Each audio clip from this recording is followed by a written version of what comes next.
E um estudo do IPEA, que acaba de ser divulgado, mostra que o brasileiro está trabalhando menos do que no fim da década de 80. A carga horária no país caiu quase 11%, isso desde a definição da jornada do trabalho no país. 44 horas. A Constituição de 88 definiu a carga horária máxima que o trabalhador brasileiro deveria cumprir por semana. Desde que a legislação entrou em vigor, a média de horas trabalhadas aqui no país vem caindo, e ano a ano.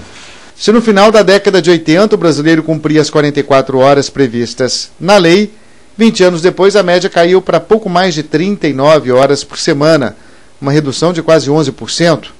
A região sudeste, responsável por mais da metade do PIB brasileiro, viu o número de horas trabalhadas por semana cair para 41 horas entre 88 e 2007, mas ainda tem a maior carga horária do país. Entre os estados, o de maior atividade econômica do país também lidera o ranking da carga horária. Em 2007, quando a pesquisa foi fechada, os trabalhadores de São Paulo cumpriam quase 42 horas por semana. Santa Catarina e Goiás vêm logo em seguida com 41 horas. No Rio de Janeiro, segundo a economia do país, a carga horária foi de 40,6 horas. O Rio vem em segundo lugar entre os estados com menor redução da carga horária entre 88 e 2007. O Amapá teve o percentual mais baixo. A maior redução no período foi no Nordeste. Em 2007, os trabalhadores da região cumpriam apenas 36,7 horas por semana. O Piauí teve a menor carga horária, apenas 31 horas por semana. O vizinho Maranhão está logo atrás, com pouco mais de 35 horas. O Acre ficou em terceiro no ranking de menos horas trabalhadas por semana. A pesquisa também mostrou como é a carga horária nos diferentes setores. Nas atividades sociais, como educação e saúde, os dados vão em direção oposta à tendência no país. Em 20 anos, houve aumento de 3,2% nas horas trabalhadas. A maior redução da jornada foi na agricultura. Em 2007, a carga horária no campo era de pouco mais de 33 horas por semana. Quem conversa com a gente sobre a evolução da carga horária no Brasil é o economista Marco Aurélio Cabral Pinto, do IBMEC. Professor, bom dia. Bom dia, Raquel. Bom dia, professor. Essa redução, em 88 teve a redução para 44 horas de trabalho e aí ao longo do tempo, a determinação é essa, mas a gente chegou a 2007, de acordo com essa pesquisa, com 39,4 horas. Como é que a gente pode avaliar esse cenário de queda na carga horária do trabalhador brasileiro? Olha, Raquel, efetivamente os resultados do estudo, eles pegam um período maior de tempo e, portanto, eles não dão conta exatamente da crise. E o que a gente pode dizer é que há uma tendência geral de diminuição da carga horária, mas com grandes assimetrias entre as regiões e entre atividades do país. Pois é, alguma atividade que chama atenção aqui, por exemplo, é a agricultura, que teve a maior redução aí dentro dessa pesquisa. A gente pode dizer que talvez a tecnologia, a chegada do maquinário agrícola para aumentar a produtividade acabou afastando algumas pessoas do mercado de trabalho nesse setor, e isso acabou também definindo essa diminuição da carga horária de trabalho? Eu acho que, em grandes termos, sim, Luciano. Nós temos no Brasil dois Brasis, na verdade. Um Brasil das grandes cidades, que vai ter um comportamento do emprego, do trabalho bastante específico, e um outro que é o Brasil do campo.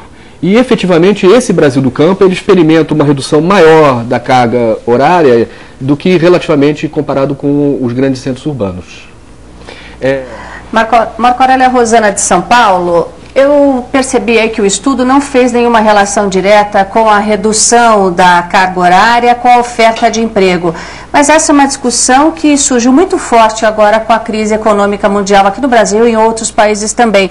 Você acredita nessa relação de se poder reduzir a carga horária e aumentar a oferta de emprego? Porque há muita divergência nisso. Você acha que caminhamos para isso no Brasil? Olha, eu acho que o debate sobre esse tema é muito importante, ainda mais no momento de crise, onde o objetivo público é um objetivo de crescimento de emprego. No entanto, o estudo publicado pelo IPEA, ele não é conclusivo a respeito do que fazer.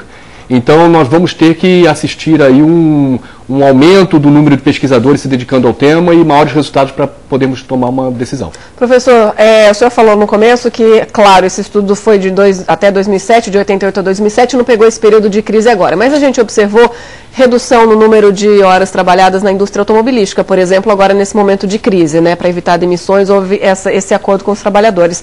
O senhor acha que isso foi suficiente? Porque a gente viu uma retomada, por exemplo, da indústria automobilística por conta da redução do IPI. Mas o senhor acha que essa medida ela foi suficiente? Dá para para a gente dizer que o mercado de trabalho está sendo retomado sim, e isso pode aumentar o número de horas trabalhadas e o salário dos trabalhadores a partir de agora, ou ainda é cedo? Eu não sei, acho que é um pouco cedo, Raquel. O que eu gostaria de ver efetivamente são medidas do governo brasileiro de proteção ao emprego e principalmente as pequenas e médias empresas que participam das cadeias de fornecedores das grandes empresas, principalmente das montadoras, né?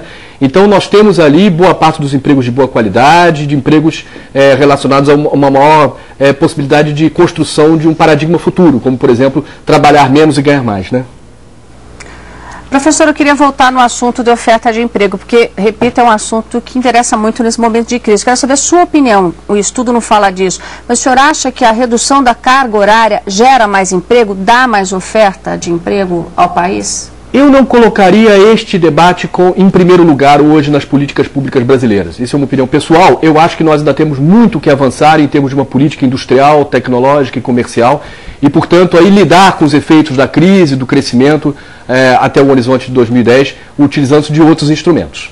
A pesquisa também faz uma relação entre a presença dos trabalhadores desde 1988 no mercado, um aumento de crescimento de 166%, e faz uma comparação com aqueles que passam da jornada máxima de trabalho, quer dizer, esse aumento foi de quase 45% daqueles que passam, quer dizer, há uma compensação aí, tem mais gente trabalhando e menos gente trabalhando fazendo hora extra, por exemplo. É verdade, mas de novo, Luciano, a gente tem duas realidades muito distintas. Quando a gente olha para as grandes cidades como São Paulo, Rio de Janeiro, Belo Horizonte, etc., o que a gente vai ver é que as pressões pela carga horária são muito mais pela competitividade, pela inserção do próprio ritmo frenético das grandes cidades, que não mudou muito nesses últimos anos.